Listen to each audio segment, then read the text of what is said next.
Okay, welcome to our fourth session of the day.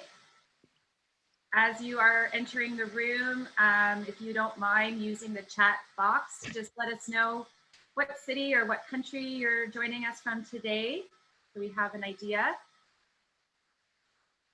as we wait. Montreal, hello again. Toronto.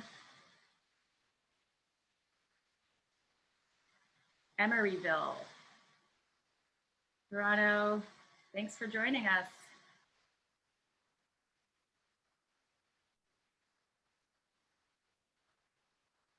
Listening in from York region, London, England. We're just going to give it another minute for everybody to get in here. Copenhagen, hello.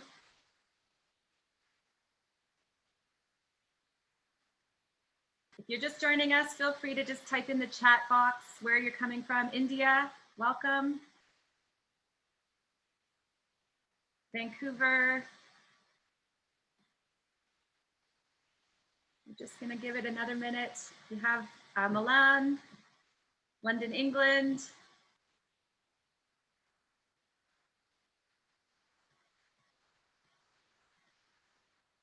Whistler, lucky you.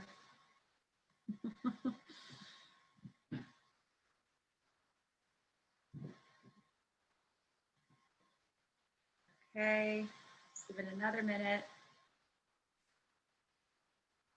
See, people are still coming in. Feel free to let us know where you're joining from today, the city or the country, in the chat box.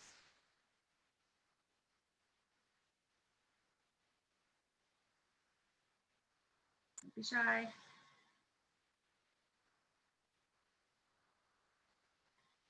Okay, just to be mindful of the time.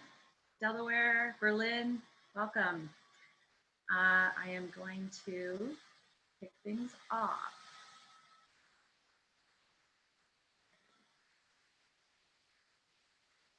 Great. Okay, welcome everybody. I just want to first say I'm joining everybody here from Toronto, and the land that I'm standing on today is the traditional territory of many nations, including the Mississaugas of the Credit, the Anishinaabe, the Chippewa, the Haudenosaunee, and the Wendat peoples, and is now home to many diverse First Nations, Inuit, and Métis people. We are so grateful for this month's sponsors, PwC, H&M, and Bank and Vogue, and without their support, we would not be able to offer you these webinars for free. For those of you I don't know, I'm Kelly Drennan. I'm the founding executive director of Fashion Takes Action, a nonprofit based in Canada that I started in 2007 to advance sustainability in the fashion industry. Our physical conference, of course, is not happening this year in Toronto as per usual. So we are grateful now to have the opportunity to engage a much broader and global audience through these webinars. One thing you might not know about us is that we also do work with consumers, primarily through our youth education program, My Clothes, My World. And to date, that program has been delivered to over 20,000 students aged 8 to 17 years in their physical classrooms. However, because of the pandemic, we are now looking to digitize our school program, and we are hoping for your support, whether that's in a form of a personal donation or on behalf of your company, in lieu of the fact that these webinars are free, or possibly in lieu of the corporate gift that you would normally give to clients and partners at this time of the year. So our link to the crowdfunder is shared in the chat. So please feel free to check it out and watch the video that we've created as well about the power of engaging the next generation of consumers. Just a couple matters of business. The chat function is to be used only to say hello and to share links. If you have questions throughout the presentation, please do put them in the Q&A box at the bottom of your screen. We have an upvote feature on, so if somebody poses a question that you like, you can like it and it'll bump it up to the top, which makes it a little easier for the Q&A section. So we've had 3 very engaging sessions so far today that demonstrate how partnerships and collaborations are leading to scale Don't worry, if you're just joining us, we will be sharing links to all of these recordings after the fact, which also reminds me that this fourth session will also be recorded. And so today we're going to be examining some key findings from the recent Year Zero Circular Fashion Report that involved collaboration from a number of stakeholders. And this report helps in the important task of evaluating and quantifying progress. It considers the initiatives taken, and most importantly, it offers recommendations for common objectives and best practices. So without further ado, I'm pleased to introduce our guests today in this discussion, which will be led by Erica Andrita and Nicola Giorgi from the PwC Italy team, along with Henry Greisman and Janice Nerona from PwC Canada. Welcome to you all. Great, thank you. Thank you. Thank you.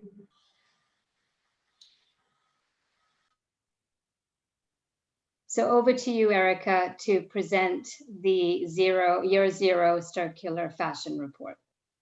Okay. First of all, thanks for inviting me to your event. Only few words about my role. I joined PwC in 1999, so 22 years ago. And I was focused from the beginning on fashion and luxury, working in consulting. I'm an engineer, so my special, I'm as me, a subject matter expert on supply chain strategy operation within PwC. I'm part of the EMEA leadership team, and I work for several years in China, Hong Kong, and Shanghai, to work in particular on the value chain of the most important Italian fashion brands. Today I'm presenting our circular fashion report, Year Zero. It's important for us because we use our research, and Nicola will present you our global consumer insight about this, together with some interview that the circular fashion team done at the beginning of September this year with more than 50 stakeholders of the Fashion Catalyst team. So I want to share, I hope to share the report with you. Okay.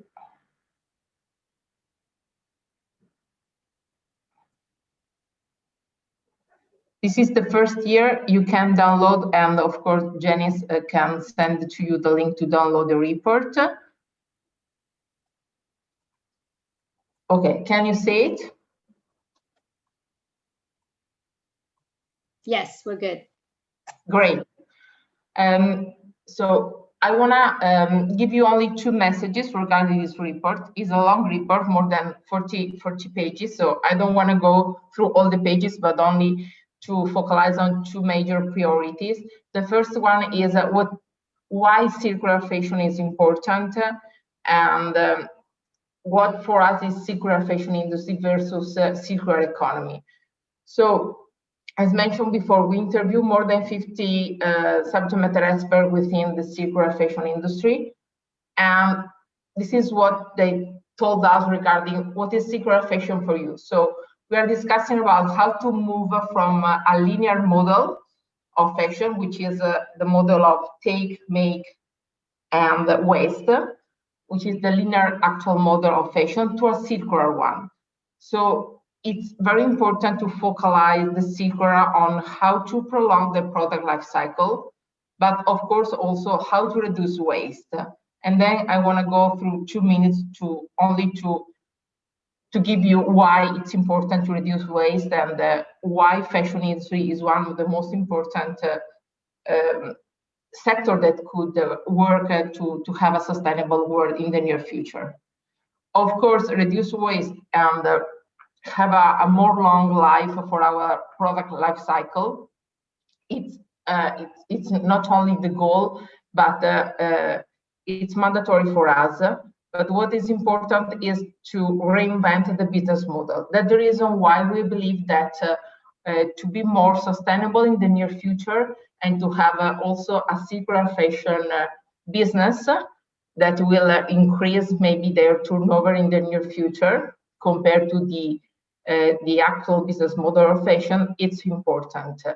And what is important for us is to combine the increase of digitalization also with the new generation of customers. So we are discussing with Nicola about what is important for millennials and Gen Z, but also not only to use the technology to increase the digitalization and so to be more sustainable, but also we need to innovate the business model of the fashion company.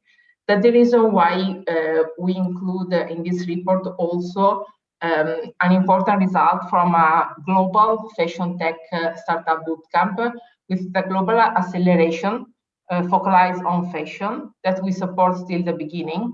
And in the report, you will find a lot of startups that we selected during the work that we are doing with this startup with accelerator that really can change the way we are working from the textile, from the fiber to the entire value chain within the fashion company.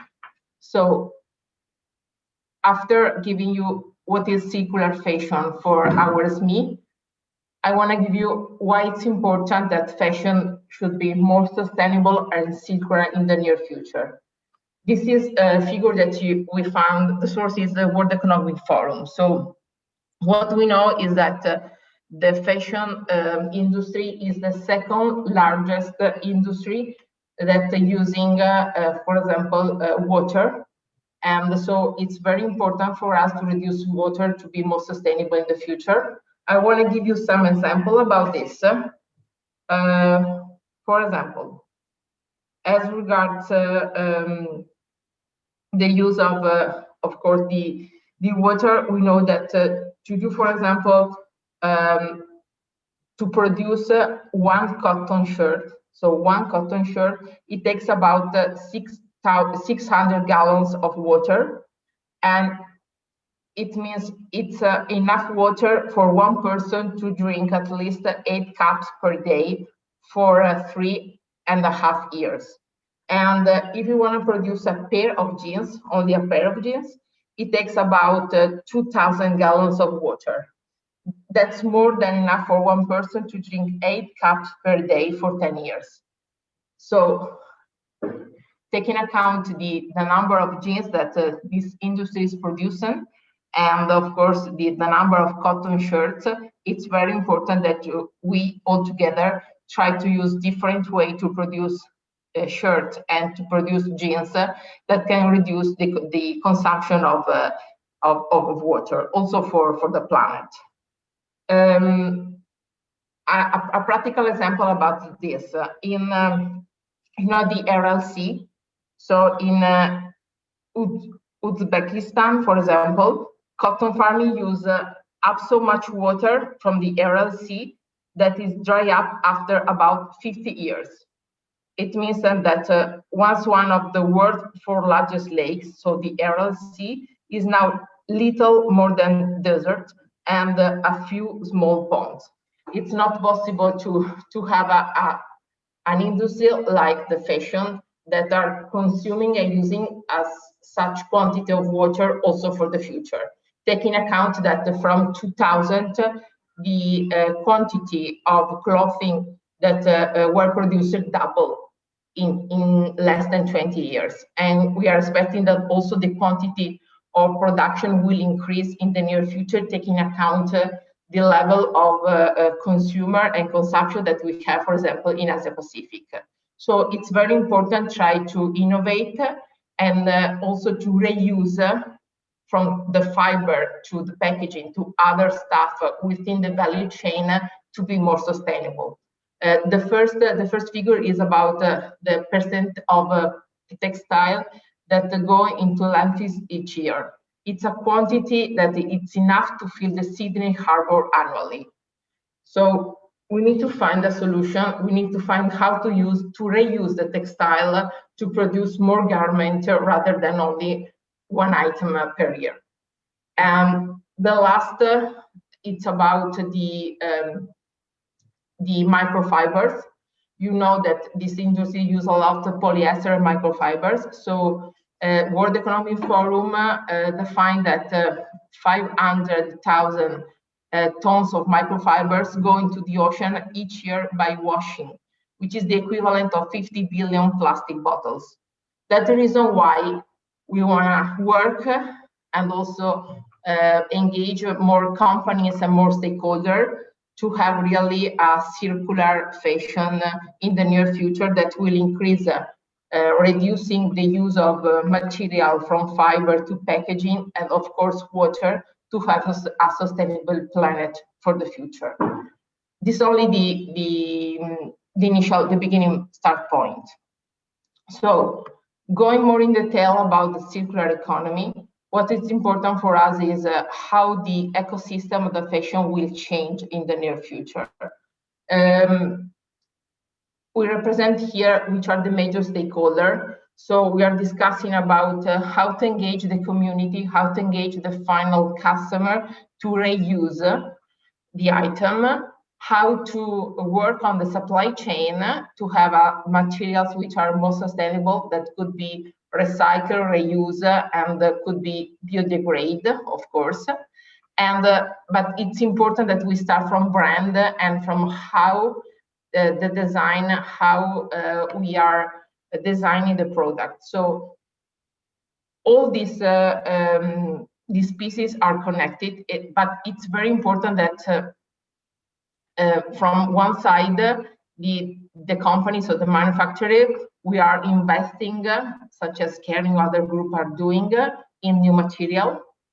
On the other side, and to have new material means to invest on innovation.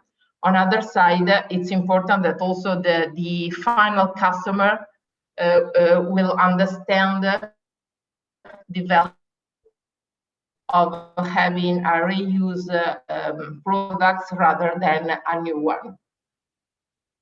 It means that the model, as mentioned before. So here we start from a traditional retail. We have the arrows on the left side. Now we are in the omni-channel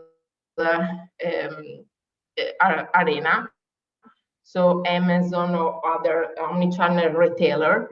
But we need to moving toward, and we believe in short term, to a fully digitized circular retail. It means that all the actors, from the consumer to the retailer to the producer, are really connected. That's very important for us to move to this new business model. What about the now you have a description about what the circular design is, for example. So we believe that we can move to circular fashion only if we increase the technology. We will use, for example, VR, augmented reality, and all blockchain. So we will use the technology to have really a more, not only technology, but connected ecosystem and connected business model. And we need to use also the digitalization to reduce the number of products that the fashion system will produce. Using technology, you can have and you present, of course, to your final customer the same level of assortment without producing physical the product. That's very important, but it means that this industry should invest more, really more, on new technology. We know that, for example, in Europe, we have, due to the COVID pandemic, we have now a huge amount of money on the recovery fund. And one of the guidelines of the recovery fund is, of course, digitalization. Another one is sustainability. So in Europe, the fashion company also the government that can support with financing the reconversion of this industry in a more sustainable and digital sector. Now we have a short description about what means circular, for example, for in design. So means that, as mentioned, digital design process, so using 3D softwares And so use more technology, more virtual, less physical products. And it's very important, but we know because in particular in the North Europe, but also in US, we have an increase in the number of the retail chain that are reselling, renting, borrow, sharing, rather than selling new products. So this is a trend more present, for example, in US or in the Northern Europe, but we hope that due to the end consumer value, I mean, the millennials are more sustainable rather than other generation, we will increase the selling of a reselling product or the rental of product rather than buying a new one. Only to give you the second information about which is the size of this market. There's no figure at the moment on how much is the circular fashion business, but together with the other partner of the circular report, we are trying to present your forecast. And the forecast is a mix of how the different technology could be applied to the fashion company and to the fashion business to increase the volume of this business, but in a more sustainable way. So at the moment, as you know, the current fashion industry is about $3 trillion US. It includes also sportswear, accessories, and all fashion categories. And it's more, as mentioned before, a linear, so make, take, waste.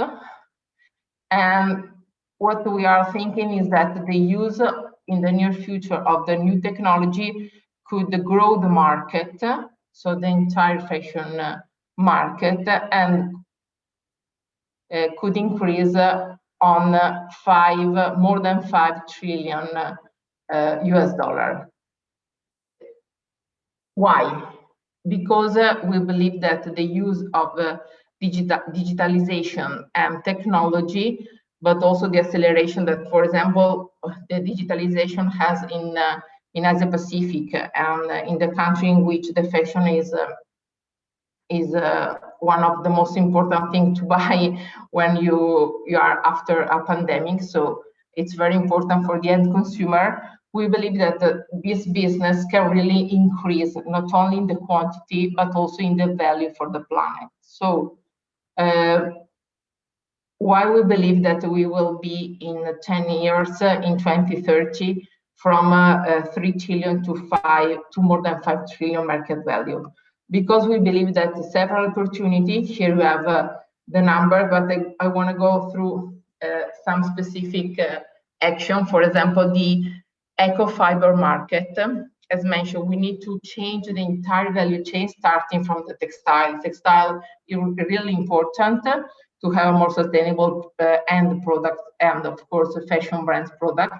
And so for us, it's important to invest on having a more sustainable fiber.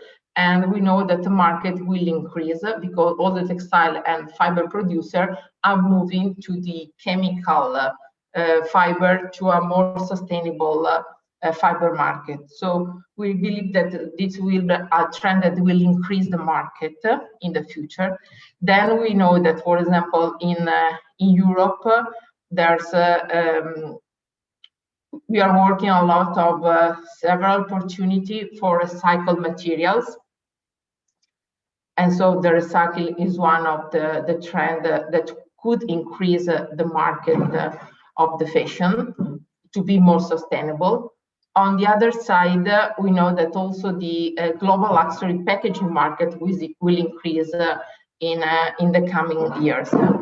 And then on the light blue, right, you have how the technology can be used to increase the market. So using the 3D printing, using global virtual fitting room, using virtual reality, augmented reality, but also we have an important market, which is the counterfeiting market, that would be a new area that using, for example, blockchain, you can, of course, increase traceability and tracking. You can understand where is the market and have more control and sustainable also on this type of market.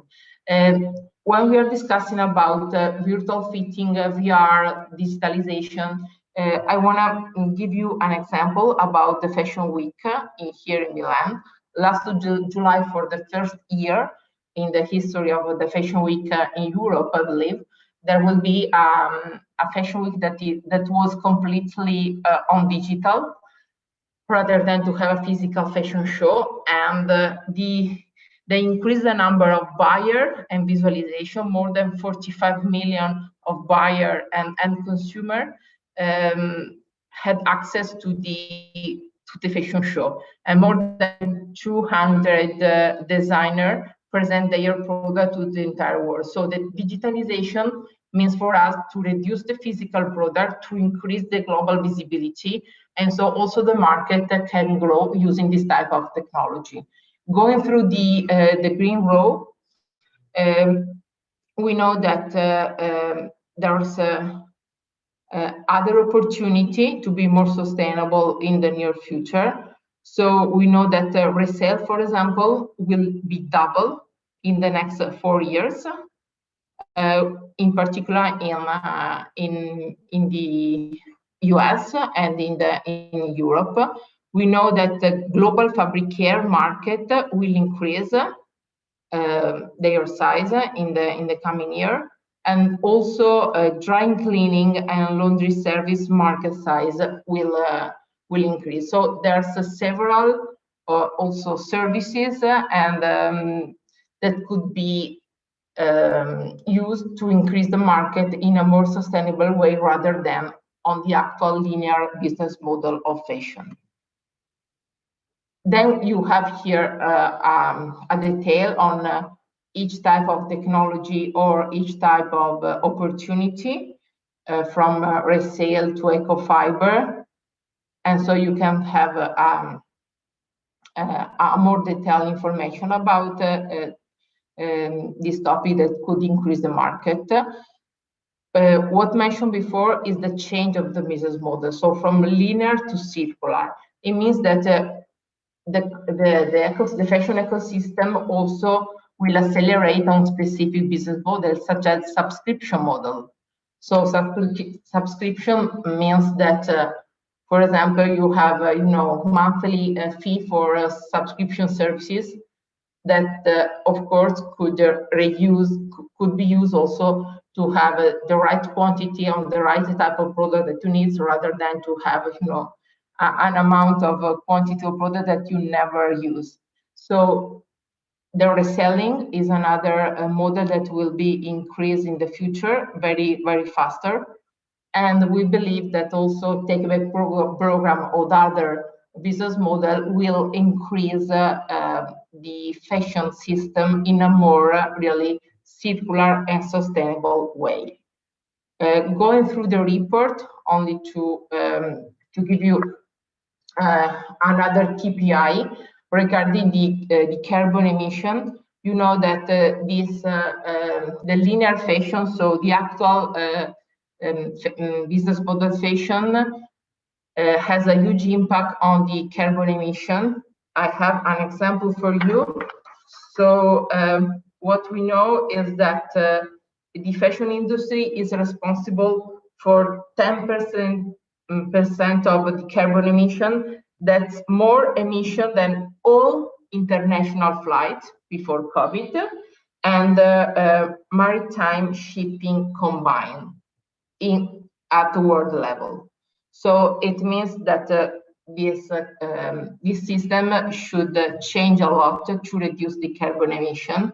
And we know that some of the most important brands already start their product, but as fashion is more a value chain business rather than a brand-driven one, we need to work all together really to be coordinated and to reduce the carbon emission rather than to have all brands or the retail that are doing so. So it's very important for us that fashion will work together. And of course, Circular Fashion Summit is one of the association that is working and that is developing goals to reduce carbon emission and to reduce waste for the fashion industry. And it's very important that all the stakeholders, starting from the end consumer to the textile company, going through the producer and most important brand designer, will work together to create a more sustainable planet for fashion industry. That's it. If you're gonna go through this, then you have at the end the goal that we define with the Circular Fashion Summit, because at the end, here is the part of Nicola. At the end, sorry, I'm going at the end only to give you an update regarding the goal that we have. So we define a 3 action goal working on SDG. And the first goal is goal number 10, to reduce inequalities. And we are working on this goal with the Fashion Summit. We are working also on goal number 9, working on innovation and infrastructure. And the goal is to accelerate the digitization over the whole web value chain, to be more transparent and to have a most important traceability, which is very important to reduce waste, to reduce the use of water, to reduce the carbon emission. And we're also working on goal number 12, to have a responsible consumption and production. We start with a very pragmatic example I want to give you here. So regarding, for example, where is it? Okay. So regarding the inequality, we work donating upcycled sneakers to a community of children in Afghanistan. And it's very important. So all the stakeholders are working on this project. And here you have the impact of the on the community, but also on the estimated reduction of carbon emissions, say from landfill. Now we are working on product digitization. It's a huge goal. We know this is the most important goal that we want to reach in 2 years. But the goal is try to digitize as much as product that we can to reduce the manufacture of fashion products in the supply chain. And of course, it means also to have a more transparency and traceability in the value chain. And the last one is regarding the waste reduction. So we are working on training on how to use and encourage on the end consumer the use of also recirculation. So it's very important for us that also the end consumer have an idea on what they are buying and how they are saving the raw material and the nature, the use of water or the use of natural raw material, rather than to have an increase of waste. So we are working on this different goal, which has an impact, of course, on the estimated liters of water used. And we are at the moment a small community, global one, and we would like also to increase and maybe to have some of the stakeholders from Canada that can take part next year to our meeting and participate into our circular goals. That's it.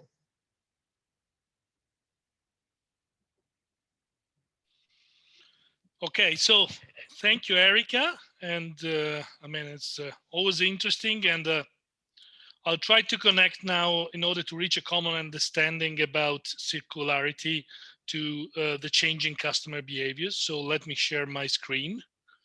I know we are running short of time, but I just want to give you some highlights.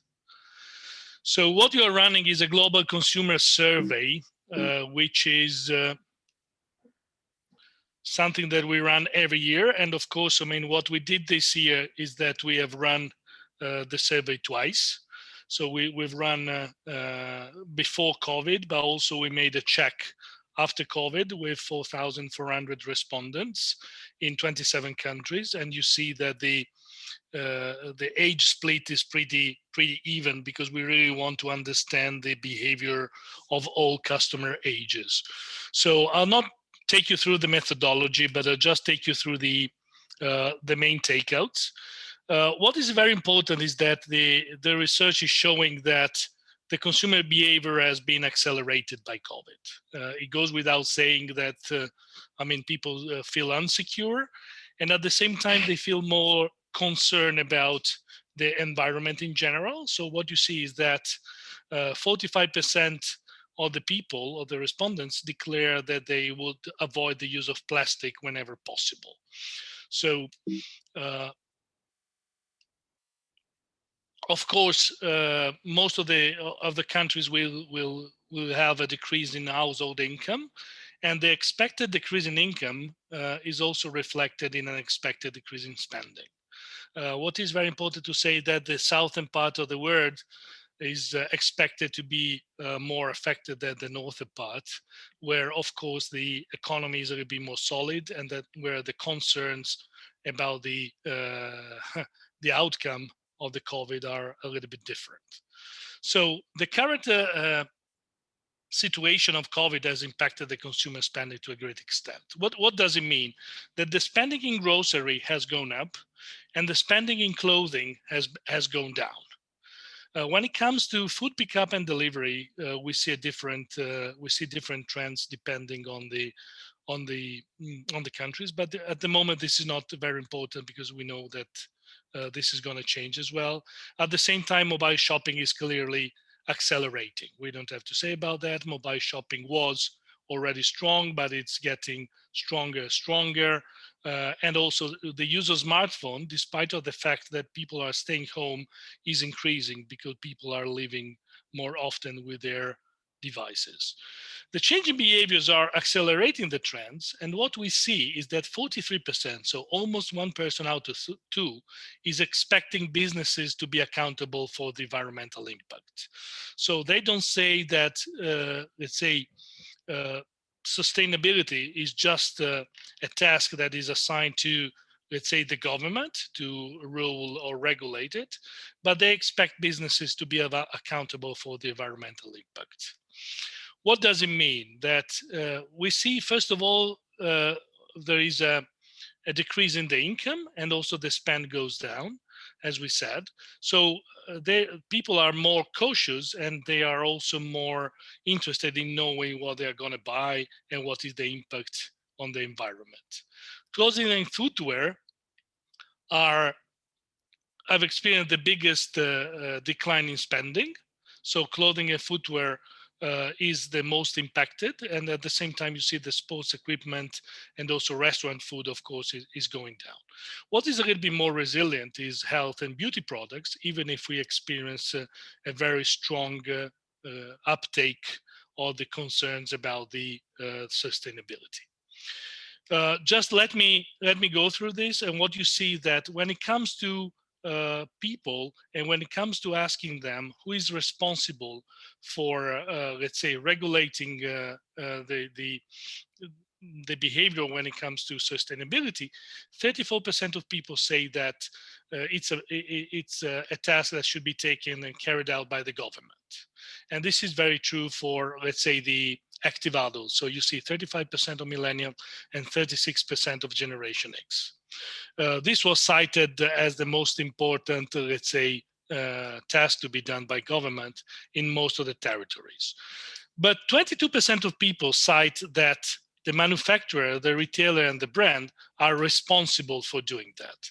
And this is a top answer in Germany and US. So they don't think that the government should regulate strongly the environment, but they say that it's a task, it's a responsibility of the manufacturer or the retailer.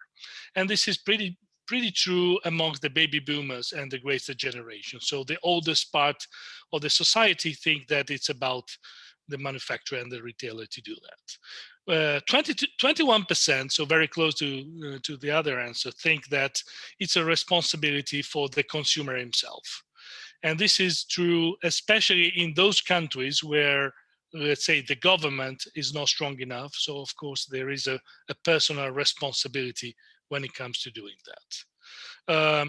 Of course, you can see here that the urban consumers are very conscious of the need for reducing plastic, and they expect brands and retailers to take very strong action when it comes to this reduction. And in 2020, only 6% of the people declared not to be interested in sustainability. Only 1 year ago, it was twice as much, it was 13%. So there is an ongoing trend that could not be stopped at the moment, where sustainability should be promoted by government, by brands, and by people with their personal behavior. When it comes to personal commitment, we have seen an ongoing trend in sharing.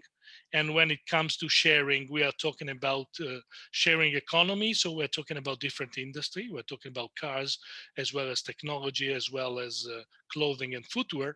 Even if during the coronavirus, some of the sharing economy has been put on hold because of sanitary consideration. But again, this is another trend that is very important when it comes to protecting the environment. Of course, when it comes to media consumption, the increase of video messaging and let's say online meetings, as we're doing right now, has increased. And of course, face-to-face meetings are going down. So it's also a lot of people that are considering this a very good way for running businesses, and they think that they will not go back to the same traveling that they were used before. Self-care is another important thing, because what we see is that there is an ongoing trend, not only for caring about the environment, but also for caring about mental health and personal well-being, caring about physical health, caring about diet, and caring about medical needs. So you see that 2 people out of 3 are declaring that this is very important. And they agree very much to this. So COVID has also taken not only different behavior when it comes to environment, but also when it comes to self-care. What's next? And just running through this very quickly. First of all, we expect market volatility and price sensitivity. So because of reduced income, people will be very much concerned about the prices of the things they're gonna buy. The second thing is that the consumer experience must be rooted in safety and accessibility. So of course, when doing retail or when buying, let's say online or offline, safety is very important. And at the same time, the digital engagement should be robust and diversified. So we see more and more consumers that are experimenting new channels. And there is a new wave of, let's say, old people or old customers that are approaching the e-commerce for the first time. So also for the brand, it's very important to consider this, because they are facing a paramount number of customers that are using e-commerce for the first time. But what is most important for the topic today is that customers are ready to become long-time advocate for those brands who can prioritize care, sustainability, and innovation. So customers are experimenting a lot of brands, and they are ready to take on those brands that are showing the greatest care for the environment. Thank you. Perfect, thank you. So I think what we'll do is just start a very brief Q&A with myself and Henry navigating that, and we'll just sort of start to open it up to the audience shortly after. So I'll just start up with one question. I mean, it obviously sounds that there's a growing consumer trend on sustainability. There seems to be circularity as really an opportunity. Could you comment, maybe Nicola, Erica, just a little bit more on how can companies really take advantage of circularity and enable it to drive transformative business models in a way that touches society, but also the business. Yeah, no, thank you for the question. The first thing that we see is that in the industry, brands are taking the topic seriously. If you go back a couple of years, a lot of brands were talking about sustainability, but in reality, they are not taking strong actions. What they are doing right now, they are taking strong actions when it comes to integrating the supplier in the supply chain.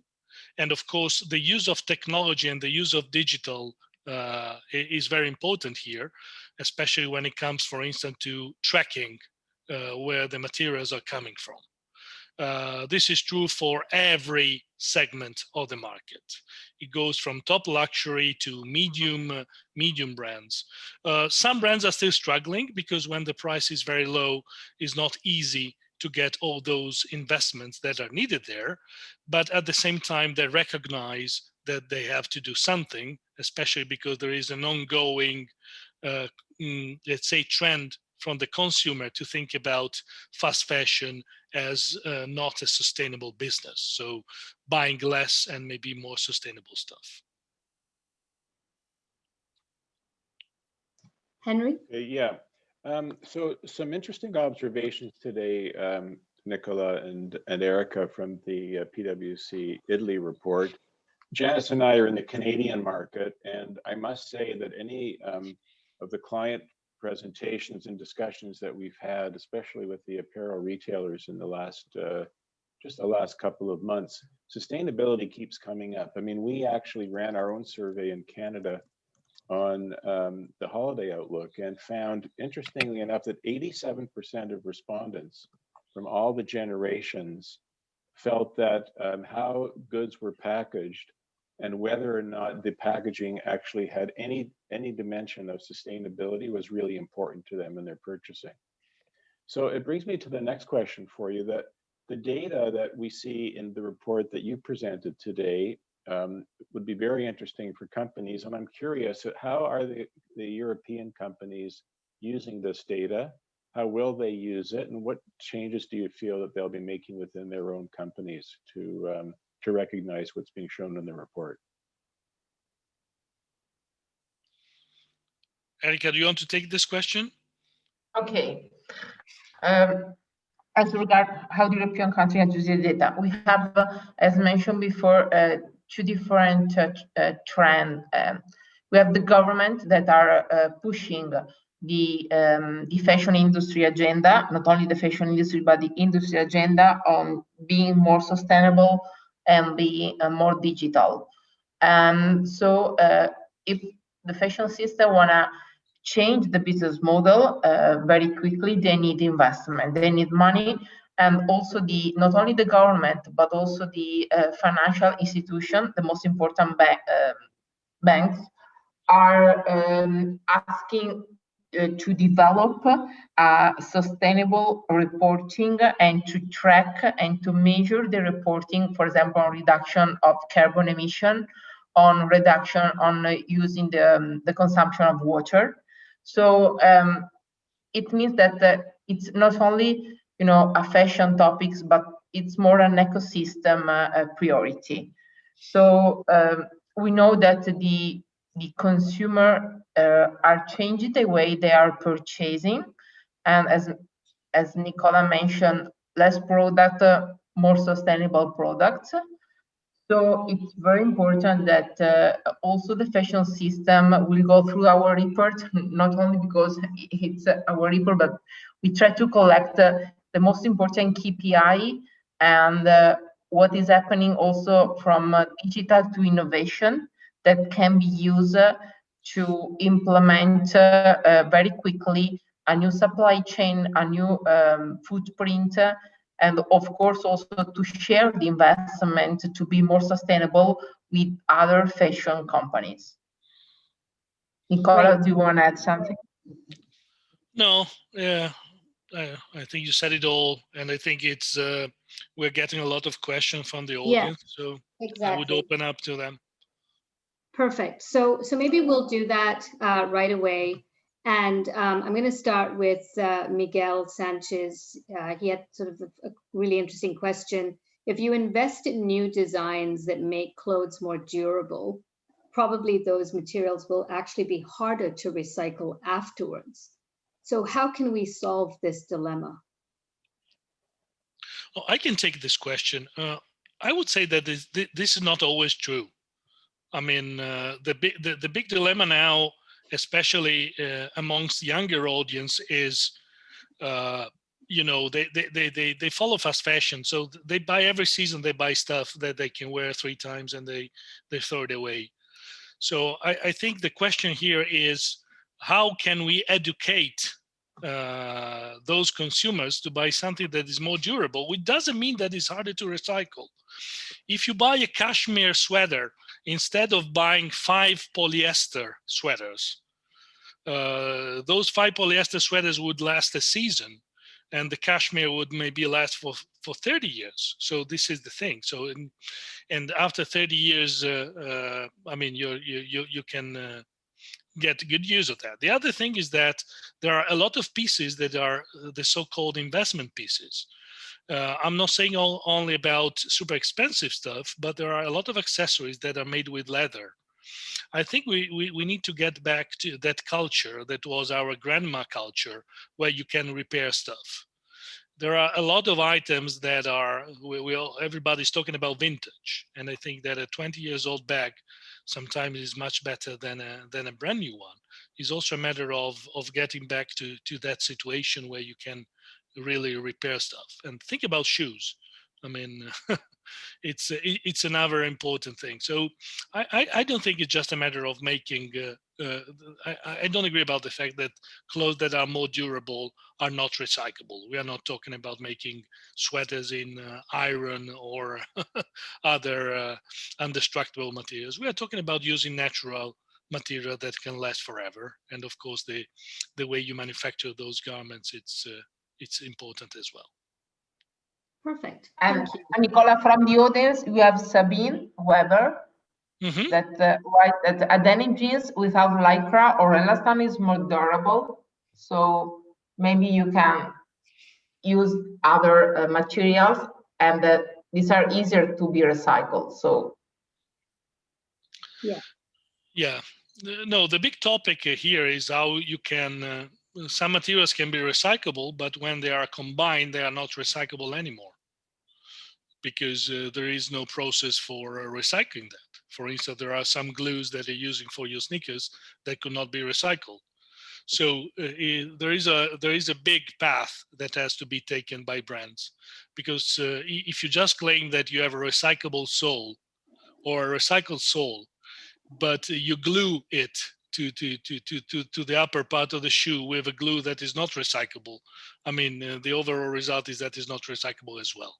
So still needs a lot of thinking. And at the same time, that's where the government needs to take an active part, that is making sure that the collection of the used garments is made in a good way. Because if you have recyclable stuff, but you don't have a recycling process, that's useless. Yeah, that's interesting. And I guess, another question that's come up here is, how can brands that want to take advantage of being really genuinely sustainable and versus brands that are taking, advantage of the sustainable movement through greenwashing, how can these brands be more competitive, have a competitive advantage? The ones that really want to do this in a genuine, sustainable way and not just take advantage of some greenwashing. Shall I take this question as well? Yeah. I think it's a journey. And having a journey means that most of the brands have started conversations with their customers, and that conversation needs to be very honest. A lot of people are complaining because the fashion industry is still not sustainable, but you cannot. Rome was not built in a day, so you have to be very transparent in your targets, and of course, I mean, when you declare something, you need to get there. Also because greenwashing is something that maybe was acceptable 2 or 3 years ago when it was the very beginning of that journey. But now, I mean, customers will not pardon you. So it's not about declaring something, it's about taking small steps. And I think that we all as business people and as industry people, we need to realize that you cannot do everything at once, especially because, you know, fashion is populated by a lot of small, medium industries. If you think about the automotive market, it's quite easy for big conglomerates to make some kind of investments. If you're talking about small brands, this is not easy. So you need to understand and appreciate that it's going to take maybe 5, 10, 20 years to get to some kind of sustainable situation. Mm-hmm. And I'll take a question here from Paul. I'll just read it quickly. The fast fashion consumer has a deep understanding of the impact of the clothing they buy, yet they still choose to buy 5 poly sweaters due to the need for identity creation and change. Has there been enough effort made to understand these purchase needs? I can tell you that from some conversations and actually work that we're doing with companies in Canada, they are taking the perception of how the consumer looks to them as to whether they're a sustainable business or not, or a sustainable focused business or not. That's starting to matter to companies, especially as ESG becomes more and more important within our society as we come out of COVID. So that consumer who is now buying fast fashion has probably been lacking in the kind of education that we're talking about with companies as to who those companies are and what they stand for. And the belief is that in this world and in the years to come, which is why the survey that we're presenting to you today, why it's so interesting, is that more and more consumers are thinking about this, and more municipalities are also taking action because they are encouraging us to figure out ways to keep clothing out of landfill. So we as advisors are seeing all kinds of activities taking place within companies, which are really at the nascent form. I mean, things are just beginning. Everything from product development. How many samples are we going to be taking in from our suppliers to look at before we actually produce something? Let's not take in 20, let's only take in 1 or 2. How much are we going to produce? Let's get better at planning and putting the garments across the country into stores or into e-commerce platforms. What materials are we going to use? How long are they going to last? Could we recycle them afterwards, or could we upcycle the clothing afterwards? These conversations are taking more and more momentum as time goes on. So in answer to the question, I think it's going to take some time, but I think over time, the pressures of municipalities, the pressures that we are feeling ourselves as advisors, that we ourselves need to be more sustainable, and so do our clients, that as we move along that journey, it'll become less and less important for a consumer to have 5 items for identification, as opposed to the 1 item that means that they are actually doing something sustainable for the world we live in. Thanks, Henry. I'm just conscious of time. We have 2 minutes, and Kelly, did you want to come in here to close out the session? And we're very happy to connect with any these additional questions. Please feel free to reach out to us so that we can sort of address specific questions on a one-on-one basis. That would be great. Thank you. Yes, thank you so much. I mean, time flies by so quickly, but both of the Circular Fashion Report and the Consumer Report, links to those are in the chat. However, I am going to be sending an email to everybody who's registered for these webinars with the recordings, as well as any additional links. So if you weren't able to grab it from the chat, then look forward to an email coming out from us with that information. So yeah, just to sort of close things off, thank you to this panel, to the team from Italy and Canada for moderating this discussion and some really key findings in the Circularity report. I think what's clear across all of these sessions today is that collaboration begins at home and within the organization itself, that it is a journey and that small steps actually matter. And really what it comes down to is just getting started. So I think those are some of the takeaways anyway that I've heard throughout the day today. And I thank you all for joining us. And our next series is going to be taking place in January, and it's on the 20th of January. It will also be looking at circularity, this time with a focus on transparency and innovation. So look for some more details about how to register coming out from us very soon. So again, thank you to Henry and Janice, and to Nicola and Erica, and we'll be sharing more information with everybody afterwards. Thank you. Thank you all. Thank you. Thank you, Kelly. Thank you. Bye-bye. Thank you. Bye-bye. Thank you. Bye. Bye.